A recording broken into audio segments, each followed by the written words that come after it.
السلطان نحن عبيد أعوذ بالله من الشيطان الرجيم بسم الله الرحمن الرحيم أطيعوا الله أطيعوا الرسول والأولي الأمر منكم تركتنا الصحبة والخير في الجمعية قالوا شاو نقشبند. Notre chemin sur le compagnonnage, sur l'association dans le compagnonnage, car sur l'assemblée, alors le khayr descend.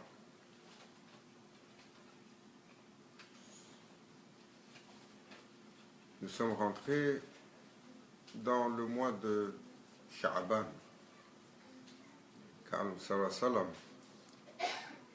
Rajab Shahrullah, Sha'ban Shahri, wa Ramadan Shahri Ummati. Et toujours une attention particulière, car c'est le mois dédié à la couronne des croyants, Habibik al-Mustafa sallallahu alayhi wa sallam.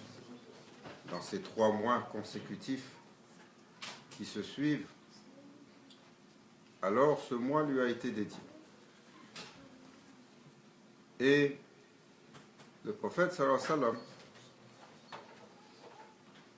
Allah Azza wa Jal, le Seigneur des mondes, rappelle à l'humain. Lorsqu'il dit au prophète, Kul, à Muhammad, Kul, dis-leur, In kuntum tuhibbun Allah, fatabi'un, yuhibbukumullah. Si ils aiment Allah, alors suivez le prophète. Allah Azza wa Jal donne un ordre au prophète, sallallahu alayhi wa sallam, il dit, adresse tes compagnons et dis-leur, si vous aimez véritablement le Seigneur des mondes, alors suivez-moi. Le suivre, c'est le suivre dans le khayr, dans tout ce qu'il y a d'absolument noble, dans le bien fondamental. Car le prophète sallallahu alayhi wa sallam a personnifié l'accomplissement du caractère, l'accomplissement de la servitude, on va dire, l'accomplissement de la connaissance. Une connaissance qui lui a été enseignée par son Seigneur et une bienséance qui lui a été enseignée par son Seigneur. Il dit Allamani Rabbi. Et sur une autre parole, Adamani Rabbi. Mon Seigneur m'a enseigné et mon Seigneur m'a donné le adab, la bienséance caractérielle. Et cette bienséance-là commence par la purification.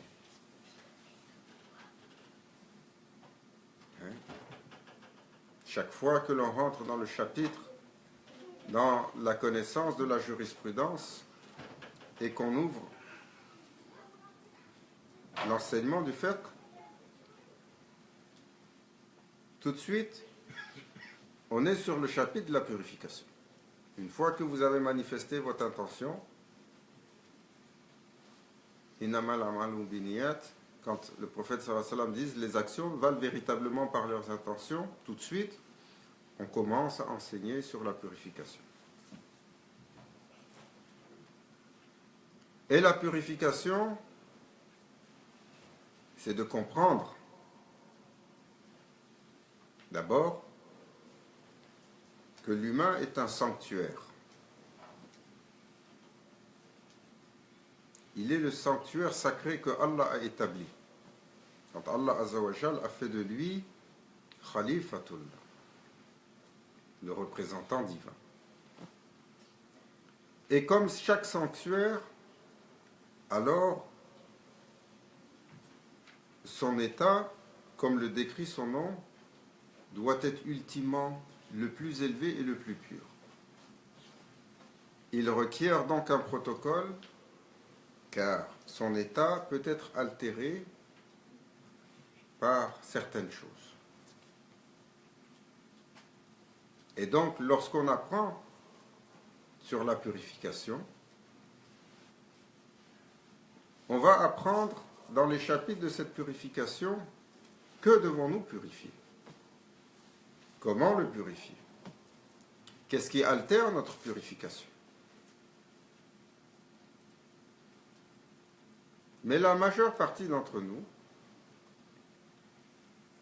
nous regardons fondamentalement la purification du corps, wudu.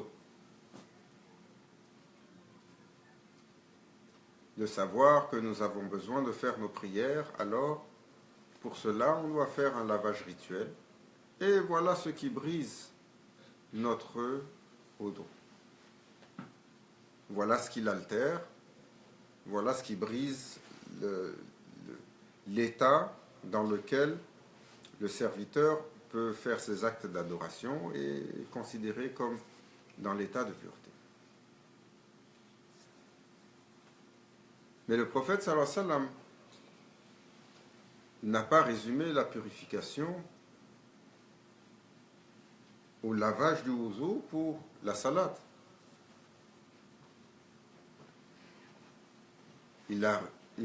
Lorsqu'il a décrit à propos de l'islam, dans cette fameuse rencontre avec Sayyidina Jibril, alayhi salam, l'archange Gabriel, le prophète sallallahu alayhi wa sallam va se faire questionner par l'archange Gabriel, qui arrive, un homme étranger de blanc vêtu, venu on ne sait d'où, immaculé de blanc, d'une beauté magnifique, qui va s'asseoir en face de lui et le questionner. Man islam, man iman, wal ihsan. Il va le questionner sur ces trois états-là.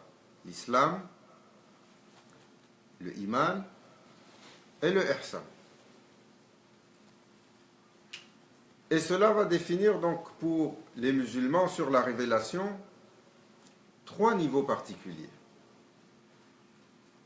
Un niveau qui adresse le corps, islam, un niveau qui adresse l'esprit, iman, et un niveau qui adresse le cœur, ihsan.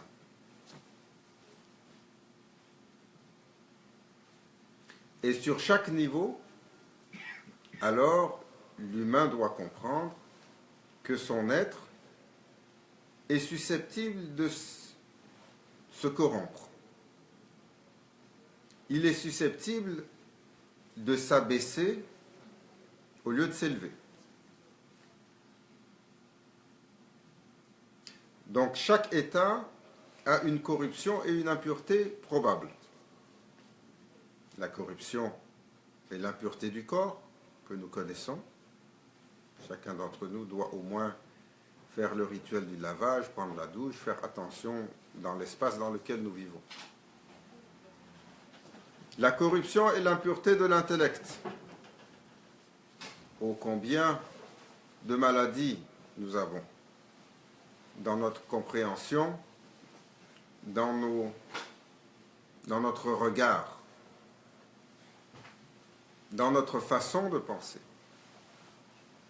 Et finalement, l'impureté et la corruption du cœur. Le cœur, le réservoir fondamental de notre lumière. Et l'antre, Allah Azza wa Jal a appelé ma maison, le Seigneur des mondes. Rien ne peut porter la manifestation d'Allah, ni les cieux, ni les terres, mais le cœur du croyant. Et comment faisons-nous œuvre alors pour comprendre jusqu'à quel point nous sommes à risque? À risque de corrompre, de souiller et de rendre dans cet état impur tous les aspects de l'être.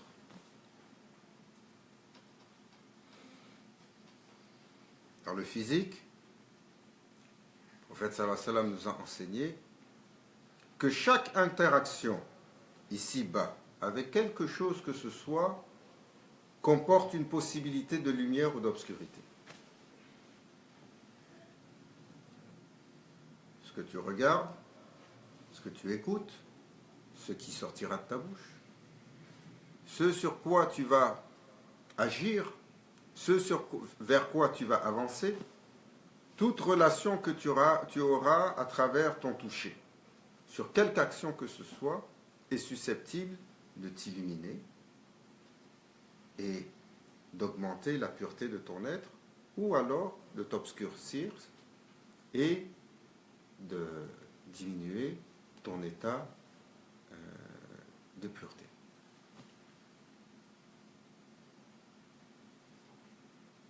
Et le prophète sallallahu alayhi wa sallam a enseigné ainsi cette vigilance fondamentale du serviteur, qui sera plus tard dans l'adage général, lorsqu'on va dire un esprit dans un corps sain.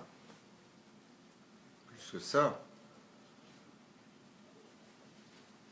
l'élu, le choisi, l'humain, qui comprend ce qu'il est. Comme disait Maulana Cheikh Nazim, Qaddasallahu sirr, 3 questions fondamentales que les humains doivent se poser. Qui suis-je? Qui suis-je? D'où je viens? Où est-ce que je vais et pourquoi suis-je ici?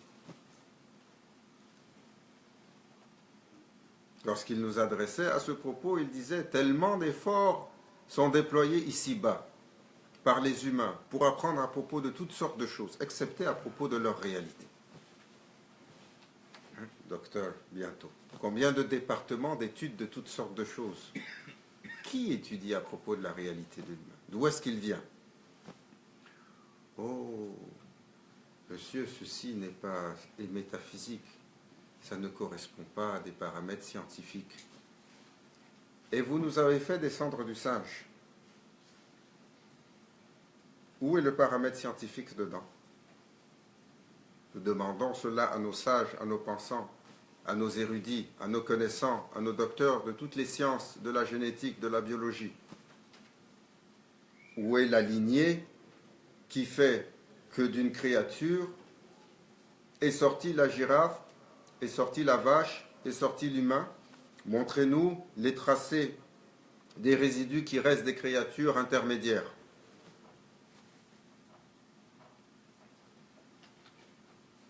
L'œuvre du shaitan, de vouloir faire penser à l'humain qu'il est simplement un animal qui a évolué, alors qu'il est appelé pour une élévation particulière, une illumination. Il est appelé à un tel potentiel. L'humain, toujours, il veut avancer, il veut s'élever. S'il ne le canalise pas, alors il finit par vouloir conquérir la matière. Aller sur Mars, aller sur Uranus, aller au fond des mers, gravir l'Himalaya, comprendre l'infiniment petit, analyser tout ce qui est autour, maîtriser tous les éléments, développer des choses ajaib, bâtir des tours qui touchent le ciel. Mais, toujours, à propos de lui, il ne sait pas.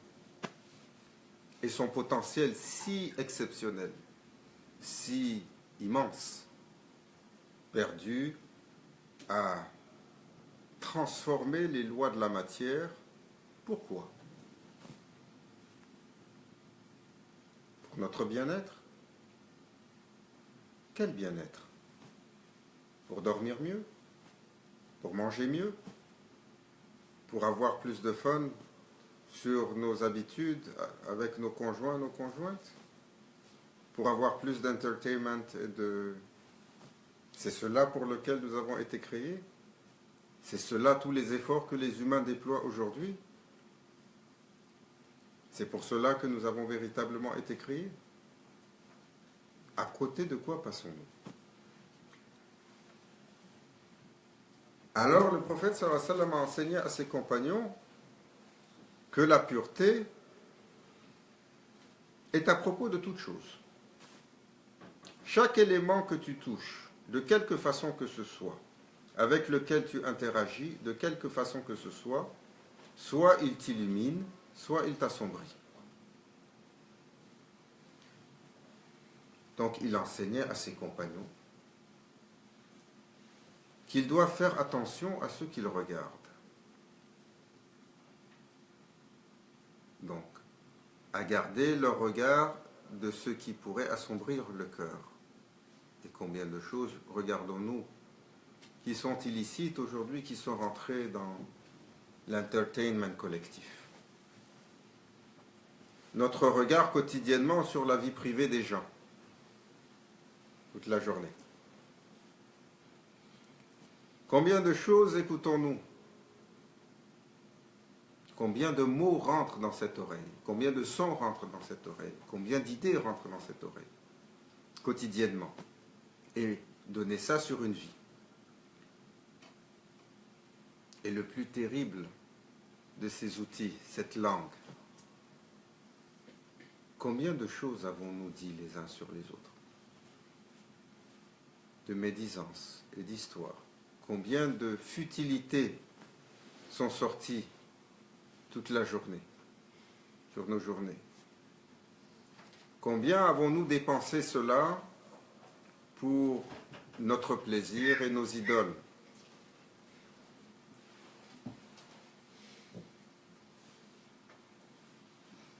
Au moins certains la dépensent sur la justice, sur le djihad de la justice. Ceux qui défendent les faibles, les opprimés, de par leur action. C'est bien mieux que de passer nos journées à discuter de politique ou à discuter de sport ou de la nouvelle tendance pour nos idoles de sport. Nous savons tout à propos de leur vie, à propos de nous. Et donc, chaque interaction est susceptible d'assombrir notre état de lumière. Et l'action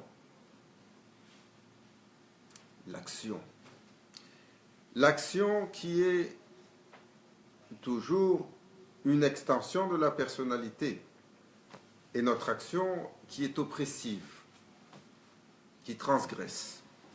Nous transgressons naturellement, de par notre façon d'être, notre façon de communiquer, notre façon d'échanger, ce que nous nous demandons les uns les autres, ce que nous nous imposons les uns les autres.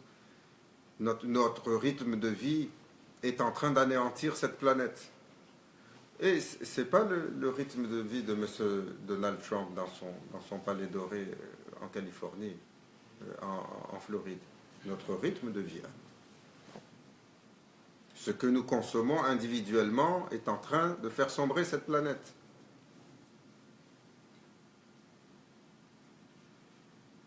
Le prophète sallallahu alayhi wa sallam, quand il enseignait à ses compagnons la valeur des choses sur la nourriture, même le grain de riz n'est pas gaspillé, car il a une bénédiction. Lorsqu'il leur enseignait à faire les ablutions, il prenait la partie la plus petite de l'eau pour faire les ablutions, même s'il était devant une rivière qui coulait, pour rappeler qu'il y a une valeur là-dedans.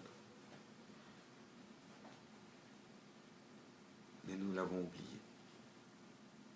Dans le flux de ce que nous avons appelé la civilisation, la modernité, l'humain est en train de se perdre. Il est en train de se perdre dans une illusion et dans une turbulence. Et le rouleau compresseur de l'homme cosmopolitain, moderne, post-moderne, est en train d'effacer tout héritage, toute culture, toute tradition, tout ce que l'humanité a bâti comme savoir-faire, comme connaissance et comme richesse pendant des milliers d'années, est en train d'être anéanti sur un siècle. Sur un siècle. Entre le temps où la majeure partie de nos ancêtres mangeaient du pain et de l'huile d'olive et cultivaient leur terre à la main, et aujourd'hui où toutes les générations sont sur leurs gadgets électroniques, un siècle ne s'est pas écoulé. Peut-être en Occident un peu plus. La révolution industrielle a commencé un peu plus tôt. Pour quel bienfait? Juste des bienfaits de matière? Et où est l'accomplissement intérieur? Chaque chose que nous touchons, chaque action, chaque interaction dans ce monde, nous devons avoir une vigilance. Et la vigilance ne peut être établie que si l'humain comprend ce qu'il est. Ce qu'il est, c'est la créature la plus sacrée, choisie, élue, mais serviteur du Seigneur Tout-Puissant. Et dans ce service, tous les honneurs. Et dans ce service, quel honneur! Dans ce service, Allah Azzawajal a fait illuminer les cieux et les terres pour l'arrivée du prophète sallallahu alayhi wa sallam. Il a fait ouvrir les paradis, tel le Seigneur des lieux reçus. Il l'a fait inviter dans ce qui dépasse toutes les compréhensions. Nous venons de célébrer Isra wal Mi'raj pour l'honorer, pour le couronner. Il lui a ouvert la poitrine, il lui a déversé la lumière et la sagesse et la connaissance et le caractère noble.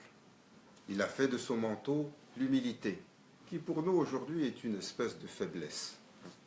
Et ça, c'est pour les losers. Il faut être prétentieux et arrogant, et surtout baveux. C'est ça qu'on nous enseigne. Comment vous voulez, alors qu'on regarde nos dirigeants, éduquer des enfants pour leur dire apprenez le caractère noble. Nos dirigeants ou nos leaders ou nous-mêmes, nous, les chefs de nos familles, toutes aussi nombreuses qu'elles sont. Alors cette purification, elle doit atteindre pas simplement ce qu'il y a autour de nous, chaque chose que nous touchons. Aujourd'hui, l'humain s'habille de polyester. On met au défi quelqu'un ici de trouver que sur son corps, il n'y a pas quelques couches de polyester, du pétrole. Et plus vous essayez d'acheter, plus le niveau de polyester augmente. Dès qu'un petit rayon de soleil arrive, alors on étouffe en dessous et l'odeur qui émane est étrange. Et nous pensons que c'est anodin. Et nous pensons que c'est anodin. L'ensemble des éléments dans lesquels nous évoluons. On parlait de l'alimentation que nous mangeons. Sallallahu alayhi wa sallam a établi pour le croyant la nourriture halal, licite, ce que Allah a autorisé. Et il a établi un principe fondamental qui dit vous devez vous éloigner de tout ce qui est nocif pour vous. Et quelle nocivité dans ce que nous consommons.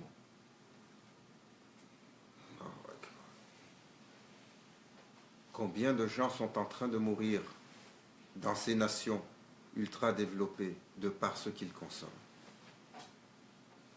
Essayez d'acheter une farine qui n'est pas gonflée au gluten ou qui n'est pas génétiquement modifiée, bonne chance sur ce territoire. Et après, les gens sont étonnés. Ah, nous avons telle pathologie. Lui, il a oublié son prénom. Lui, son corps ne répond plus. Lui, il a tel ou tel symptôme. Elle a tel ou tel symptôme. Sur l'alimentation. Et nous continuons sur nos habitudes et sur toute cette turbulence. Et le prophète sallallahu alayhi wa sallam a rappelé qu'il y a un autre niveau qui n'est plus celui de la physicalité. Iman, le niveau de la foi, le niveau qui définit les concepts, les préceptes, l'invisible, le relationnel à tout ce qui est absolu. Et bien entendu, la pensée, l'intellect. Et il enseignait à ses compagnons à acquérir la connaissance. Les shaytans d'aujourd'hui qui salissent l'islam, qui font passer l'islam comme quelque chose qui fait peur et qui est obscur, alors que l'islam a illuminé cette terre. En plein Moyen-Âge, arrivait la couronne des croyants, Habibik al-Mustafa sallallahu, qui rappelait que l'homme est l'égal de la femme,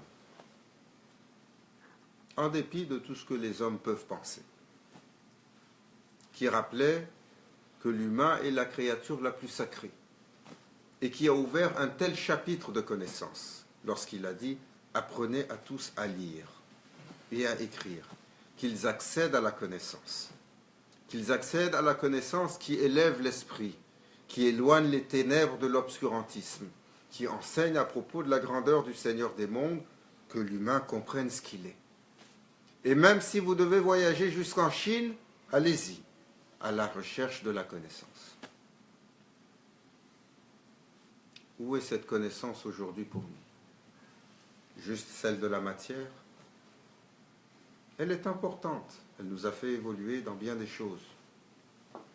Chaque chose, si elle apporte un bien pour l'humain, alhamdoulilah. Mais combien de mal elle nous a apporté? Nous avons eu de belles théories de la relativité pour tellement de choses, et nous avons créé avec cela les armes les plus dévastatrices. Nous avons compris le génome humain et nous avons commencé à le décoder, et maintenant nous sommes en train de jouer aux apprentis sorciers et à créer des armes génomiques. Nous avons découvert ci, et aussitôt que la découverte est faite, le shaitan le met au service de l'obscurité et crée les choses les plus horribles qui existent.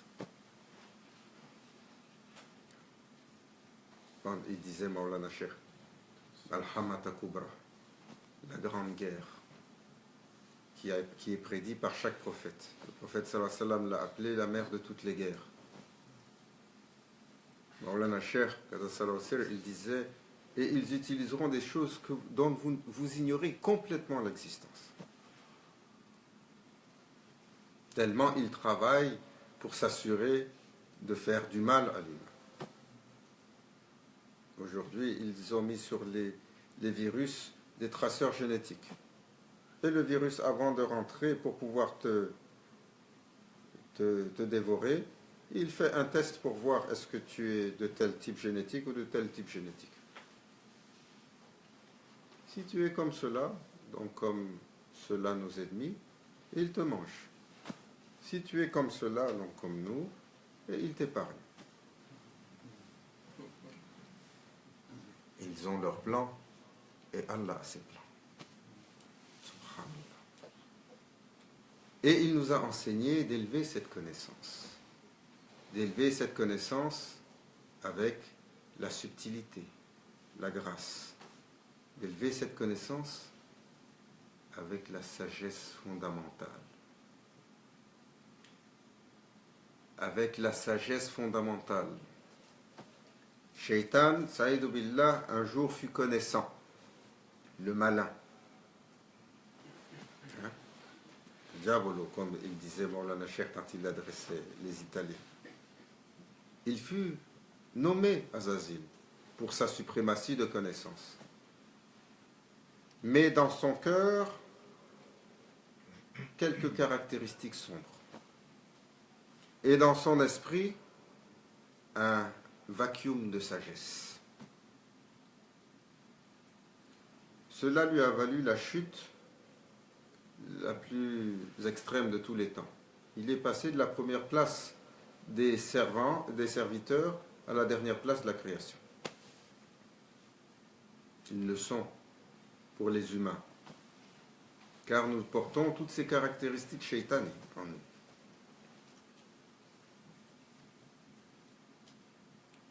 Cette sagesse dont nous faisons tellement défaut aujourd'hui dans notre connaissance. Cette sagesse particulière. Hikmah.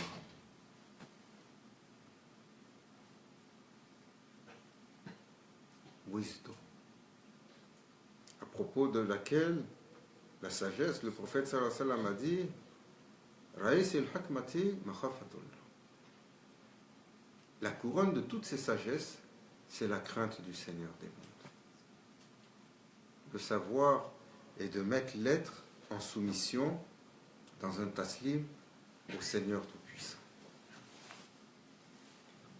Et ce Seigneur Tout-Puissant duquel nous voulons tous nous sauver aujourd'hui et nous sortir, la majeure partie des gens disent « Ah, mais il n'existe pas ». Pourquoi? Dans la révélation, il a appelé les hommes à quoi?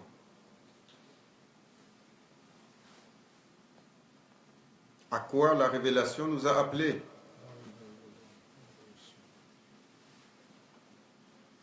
À s'aimer les uns les autres, à se respecter les uns les autres, à ne pas oppresser les gens, à protéger les faibles, les nécessiteux, les orphelins, à garder l'honneur de l'humain, à ne pas le transgresser dans son corps, dans son cœur, dans son honneur, dans sa propriété, dans son bien, à faire œuvre de charité, à toujours étendre, ouvrir les mains, à pardonner, à élargir notre cœur d'amour, à comprendre notre stature. Est-ce qu'il y a autre chose qui nous est demandé dans la révélation?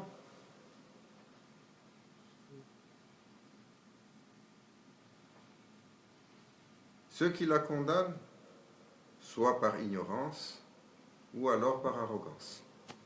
Par ignorance, parce que malheureusement les modèles de ces religions qui sont autour de nous, corrompus par les hommes, instrumentalisés par les hommes. Ou alors par arrogance, parce que leur caractère refuse.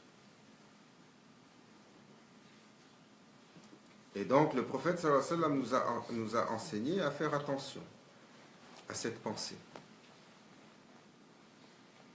à comment nous regardons les choses, à comment nous comprenons les choses. On parlait tout à l'heure de l'intention pour aller travailler. Pourquoi nous étudions autant? Pourquoi nous travaillons autant? Juste pour l'argent, le diplôme, le prestige, la stature, la reconnaissance sociale, le bien-être? C'est pour cela que nous avons passé 12, 15, 16, 20 ans sur les bancs et que nous avons passé 30, 40, 50 heures semaine à transpirer ou assis sur des chaises pour cela. Et c'est là tout l'accomplissement de l'humain. L'intention fondamentale dans celui qui sort pour aller chercher sa subsistance. Ya Rabbi, tu as imposé que nous cherchions notre subsistance. Je sors pour cela. Guide mes pas. Qu'elle soit halal. Que cette subsistance ne transgresse aucune créature. Combien sont transgressés par notre travail? Allahu Alam, de ce que nous faisons. Ô mon Seigneur, que cette subsistance soit en service pour mes ayants droit, pour mes parents, pour ma famille, pour mes enfants, pour mes voisins, pour ceux dans le besoin. Fi sabilillah, pour l'honneur d'Allah. On est sorti hier avec cette intention quand on est allé travailler? Ou est-ce que toute la journée, dans la tête est surchauffée parce qu'on voit la facture qui arrive à la fin du mois et l'autre du mois d'avant, elle n'est pas payée? Et on n'a pas encore pu acheter le nouveau téléphone il est sorti. On est obligé de planifier l'autre mois d'après. Où sont nos intentions fondamentales? C'est correct. C'est correct de payer nos factures. C'est correct d'aller chercher des téléphones intelligents s'ils sont utilisés à bon escient. Mais il ne faut pas perdre l'essence fondamentale des choses. Car alors, ça change toute la vision. Ça change l'orientation de ce que nous faisons. Et surtout, ce qui est une chose simplement matérielle devient une chose qui commence à éliminer l'être de l'intérieur, comme un simple travail. Et le prophète sallallahu alayhi wa sallam nous a enseigné la purification du caractère. Jihad al-akbar, jihad al-nafs. De défaire de notre caractère toutes ces tortuosités, et Allah sait s'il y en a. Et Allah sait s'il y en a. La première des tortuosités, celle de penser que c'est les autres qui sont tordus et nous on est droit. Notre spécialité. Tout le monde est d'accord à I am the best. Il y a une mesure commune avec cela. Une mesure. Ce que notre corps produira. Ce qu'il produit tous les jours quand nous sommes appelés par la nature, qui nous rappelle, comme pour ce wali qui a traversé et qui cherchait quelque chose qui n'avait pas de valeur parce que son cheikh lui avait dit cherche la chose qui a le moins de valeur que toi. Et il a parcouru le monde pendant 7 ans et ne trouvait rien. Et un jour il est passé dans un sens, il a eu l'appel de la nature. Quelques semaines après, il est passé dans l'autre sens, ce qu'il avait laissé, il l'a trouvé ce temps. Il a dit finalement j'ai trouvé. Et je vais dire à mon cher que j'ai trouvé. Et là, alors qu'il pensait cela, ce qui est sorti de son ventre a commencé à lui parler. Éloigne-toi de moi. Éloigne-toi de moi. Tu ne penses pas que tu m'as fait déjà assez de mal comme cela? Alors que j'étais un blé qui oscillait au vent et que sous les mains du meunier, j'étais devenu de la farine et que sous l'ardeur de la chaleur par le boulanger, je fus le plus odorant des pains. Et tu m'as touché, regarde ce que tu as fait de moi.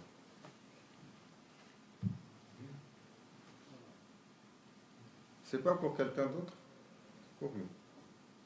Se rappelle ce que nous sommes. C'est ce qui est arrivé à Sayyidina Adam alayhi salam. Regardez la sagesse des choses. Dès qu'il a touché, tout de suite, il a eu mal au ventre. Et il a eu besoin d'aller répondre à l'appel de la nature. Sur la corruption originelle.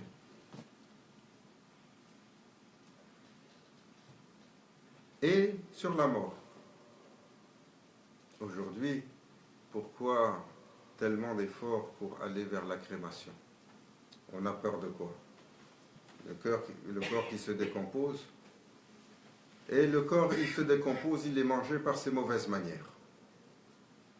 Ce sur quoi nous avons vécu. Pour preuve, Allah dit, Azza wa Jal, j'ai interdit à la terre de mes prophètes. La chair de mes prophètes. Le corps des prophètes, il n'est pas touché par la terre. Car Allah Azza wa Jal les a purifiés de leur être. La sourate qu'on récitait sur le début de Dhikr, Inch'Allah. Alam nashrah laka sadrak wa wada'na anka wisrak alladhi anqadha dhahrak wa rafa'na laka dhikrak. Où Allah décrit qu'il a écartelé la poitrine du prophète sallallahu alayhi wa sallam. Et il l'a allégé d'un fardeau qui lui pesait. Et quel fardeau? Le fardeau de l'imperfection. Sur ce point noir qui a été retiré du prophète sallallahu alayhi wa sallam. Et ce n'est que là, Allah dit, et nous n'avons-nous pas alors élevé ta stature, ton nom, ta mention. Habibika al-Mustafa sallallahu alayhi wa sallam, afdal salatu wa salam, Muhammad sallallahu alayhi wa sallam, celui qui est le plus loué par Allah, le Seigneur des mondes, qui a été parfait dans son caractère. Wa ma arsalnaka illa rahmatan lil alamin. Même le bois mort reprenait vie sur son contact, sur le témoignage du moine Bahira, le moine chrétien qui a vu ça de ses yeux. Même le bois mort reprenait vie. Il s'est adossé sur un tronc mort. Aujourd'hui, l'arbre est encore debout seul dans le désert. 1500 ans après. Même le bois mort pleurait son absence. Quand ils ont voulu déplacer le minbar sur lequel il s'accotait. Il a commencé à pleurer. Alors, cette purification du caractère, si nécessaire pour nous, parce qu'elle est la condition fondamentale pour l'humain, pour qu'il puisse s'élever, et pour nous défaire de ces affres de notre caractère, qui font tellement de mal les uns aux autres. Nous oppressons tout ce que nous touchons. Nous sommes en train d'anéantir cette planète, d'anéantir ces créatures. Nous sommes en train de nous anéantir les uns les autres, d'ôter toute humanité de nous. Nous sommes en train de créer des systèmes et de mettre l'homme dans une vitesse mirobolante dedans. Il devient complètement artificiel. Il est préoccupé, il n'est plus capable de converser avec son voisin. Il n'est plus capable de connaître ce qui l'entoure. Il n'est plus capable de s'asseoir et de relationner et de vibrer en phase avec ce qui l'entoure, la matière et la nature et les éléments. Et il pense que c'est ça, nous pensons que c'est ça la civilisation. Ya Rabbi, bijahi Sayyidina Muhammad sallallahu alayhi wa sallam, bi barakat al-Nabi, accorde-nous la pureté de corps. Enseigne-nous chaque chose qui nous éloigne de toi et permets-nous de le retenir loin de nous pour ton plaisir. Enseigne-nous à propos de la pureté d'esprit, que notre esprit soit sur le haqq, que notre esprit soit sur le tawhid, qu'il soit toujours préoccupé par ta grandeur et ton unicité. Enseigne-nous la pureté de cœur, et rends-nous éligibles à cela. Ya Rabbi, dans un temps où le feu est en train de consumer l'intégralité de cette terre, allège notre difficulté, celle des humains, celle de toutes ces terres où il y a tant d'oppression, et tant de guerre, et tant d'illusions, et tant d'égarements, et tant de besoins, et tant d'injustices, et tant d'inégalités. Ya Rabbi, toutes ces injustices, ces inégalités et ces feux sont nos états qui sont en train de consumer tout ce qu'il y a autour de nous. Protège-nous. Protège-nous de nous et élève-nous vers ta présence par l'honneur de la couronne des croyants. Habib al-Mustafa sallallahu alayhi wa sallam. Par l'honneur du sanctuaire Sha'ban, ce mois illuminé. Ila hadrati Nabil Fatiha.